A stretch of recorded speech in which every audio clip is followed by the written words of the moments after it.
স্কুলের সমস্ত শিক্ষক শিক্ষিকা অশিক্ষক কর্মচারী ছাত্র ছাত্রীবৃন্দ অভিভাবক বৃন্দ, আমি কিছুক্ষণ বসে অনুষ্ঠানটা দেখছিলাম। আমাদের সবার প্রিয় বিদ্যাসাগর নার্সারি স্কুলের এই অনুষ্ঠান দেখার পর মাঝখানে আমার বক্তৃতা দেওয়াটা মনে হয় একটা সুন্দর সঞ্চালনার মাধ্যমে যে অনুষ্ঠানটা হচ্ছিল তার ছন্দপতন হয়ে যাওয়া।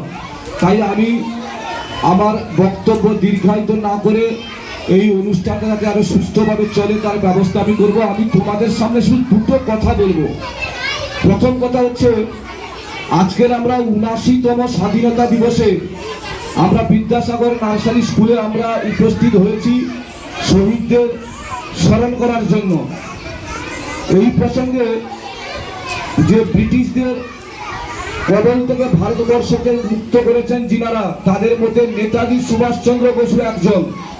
তিনি একসময় বলেছিলেন, "The crow is the most cruel and cunning among the birds, fox among the animals, and British imperialist is among the human beings."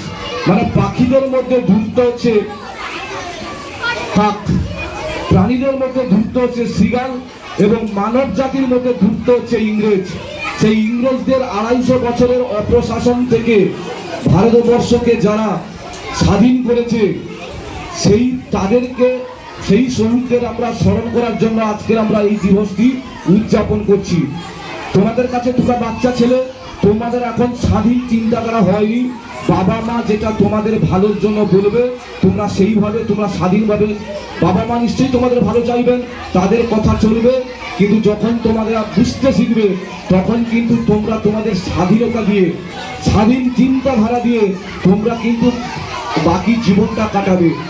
এই প্রসঙ্গে বলে রাখি, তোমরা জানো ক্ষুদিরাম বসু, আমাদের পূর্ব মেদিনীপুরের ক্ষুদিরাম বসুকে যখন ফাঁসি দেওয়া হয়, ফাঁসি দেওয়ার প্রাক মুহূর্তে তাকে জিজ্ঞাসা করা হচ্ছে, যেহেতু তার বয়স তখন হয়নি, একটা অপরাধীকে শাস্তি দেওয়ার জন্য যে ন্যূনতম বয়স, সে বয়সটা কিন্তু ক্ষুদিরামের ছিল না।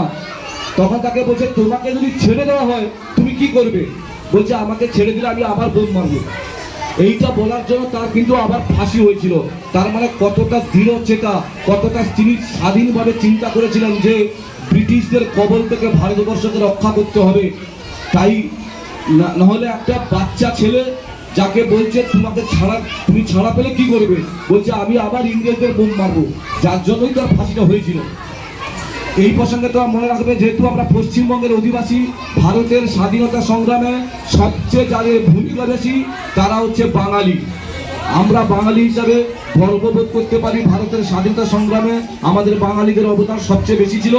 তোমরা সমস্ত ক্ষেত্রে এই সমস্ত মনীষীদের জীবনী পড়ে যদি তার কিছু অংশ তোমরা গ্রহণ করতে পারো, তাহলে আমাদের এই ৭৯তম স্বাধীনতা দিবসের যে সাফল্য সেটা নির্ভর করবে। আমি আর দীর্ঘায়িত করছি না, তোমরা যেভাবে অনুষ্ঠান করছো অনুষ্ঠান চালিয়ে দাও। আমাদের বিদ্যাসাগর নার্সারি স্কুলে যে অনুষ্ঠানটা হচ্ছে, কোনো স্কুলে এত ভালো অনুষ্ঠান হচ্ছে বলে আমার জানা নেই, আমার স্কুলে তো নয়। আমি এখানেই রাখছি।